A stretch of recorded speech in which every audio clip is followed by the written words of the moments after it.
Hey y'all, this is Ruth Ann Wallace from the Raw Project, Real Authentic Wisdom.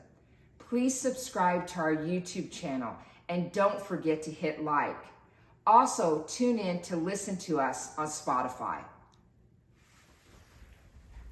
Hi, this is Ruth Ann Wallace from the Raw Project, Real Authentic Wisdom. And today is episode 2. And the title for this episode is called No One is Invisible.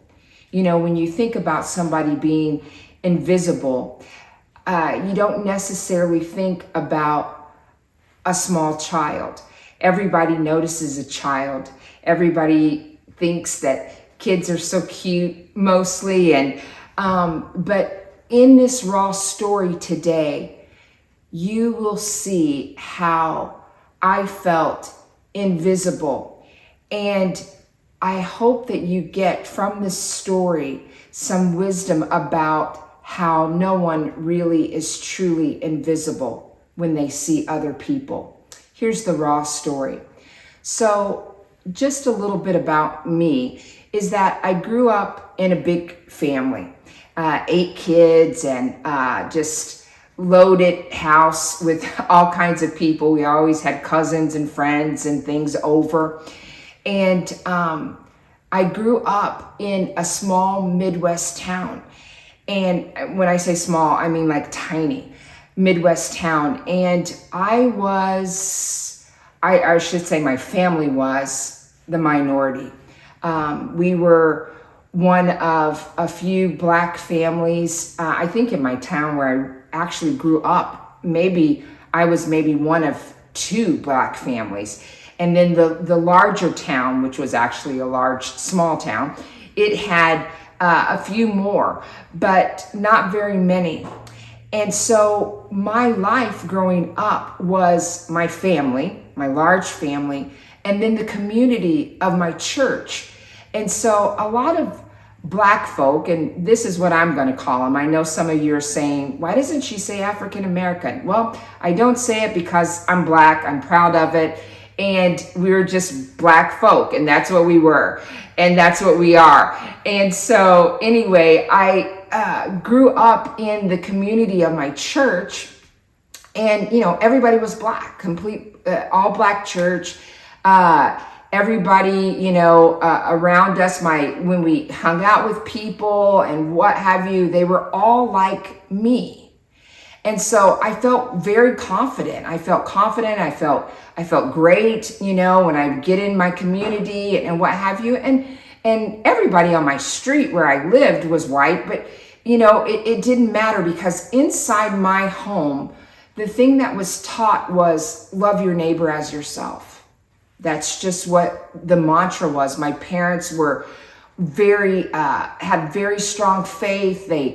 And that's just what they said. We're going to love people. We're going to love our neighbor as ourselves. So I just grew up with that. And so within my community, in my Black community, it's like, okay, that's really simple. Love my neighbor as myself. On my street or where I would go, it's like, okay, love my neighbor as myself. But I was 6 years old once, believe it or not, and it was time for me to go to kindergarten. And so back in the day, you didn't go to preschool like for 4 years and then go to kindergarten. It's like literally you just went to kindergarten. And I didn't want to go to school. I just felt some type of way about it. And I was really, really nervous. But the day came that I had to go to kindergarten. I'll never forget it. Even as I was telling this story earlier to my husband, I was thinking, I was starting to feel the emotion of how stressed that I actually was, how anxious I was to be going to kindergarten away from my family first, and then away from my community. So I get to kindergarten, first day, and I remember this. And I'm walking in the door, and everyone's going in single file, right? And I look up, and there's my teacher, and I thought that she was like seriously old, and she was to a 6-year-old. And she pats me on the head and I go in. And I can't remember where I was in the line, but I just remember looking at her and then turning around and looking at my classroom filled with classmates, and nobody looked like me.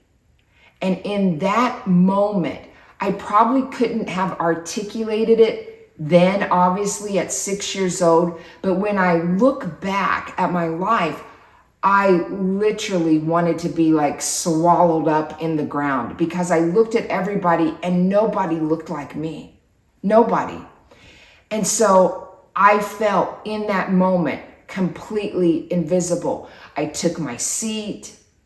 I sat down. I kind of looked a little bit at the kids around me, but I just paid attention in the class. I had my snack by myself.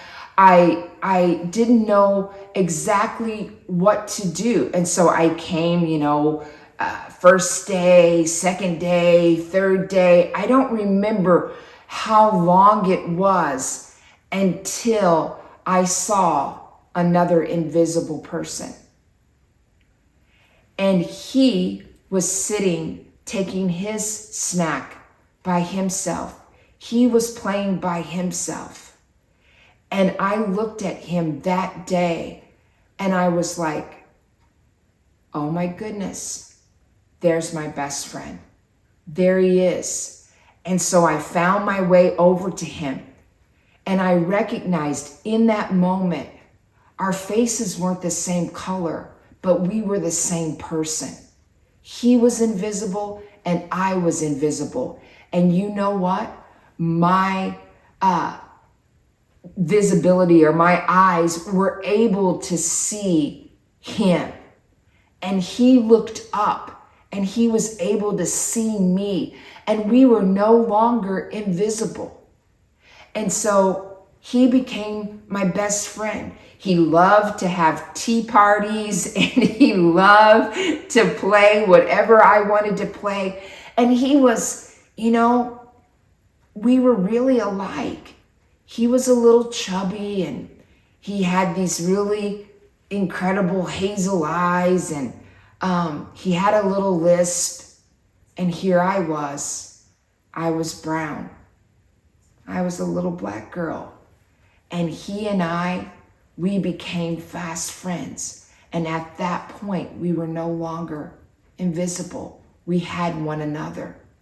And so it made me think about my mom and dad teaching me, love your neighbor as yourself. And I realized in that moment that I had found a neighbor, that I actually found a neighbor in this sea of people that I didn't think was anything like me at all. I found my neighbor.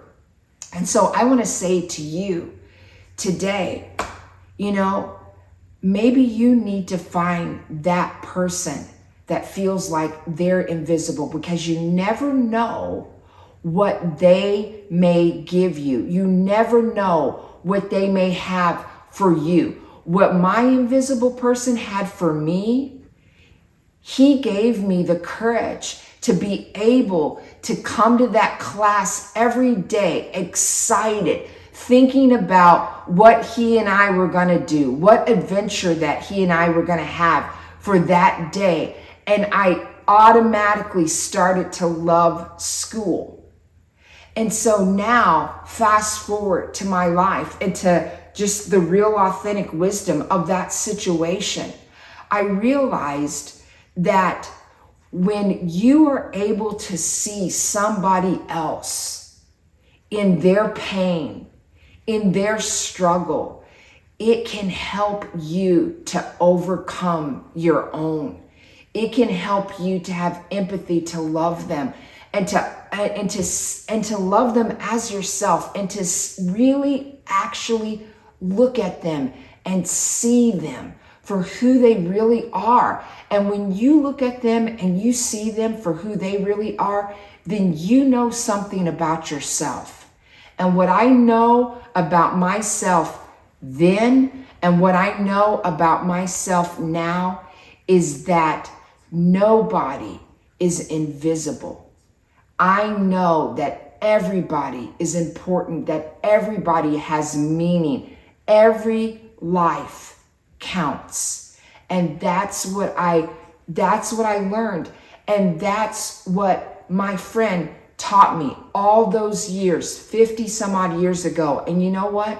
He's still my friend today. He's still one of my good friends to this very day, 50 years later. And so I want to ask you a question. When was the last time that you were able to see somebody, like really see them? When was the last time that happened? That you actually noticed somebody that might need you as much as you need them. And that's exactly what happened to me. He needed me as much as I needed him. When was the last time that happened to you, that you actually saw someone? Send me a comment. Send me an email. Let me know. Answer that question for yourself and then send me the answer. I would love to hear about your real, authentic wisdom, your raw story. I would like to hear that because you know what? You're important and your story is important, and this is not the end. See you next time.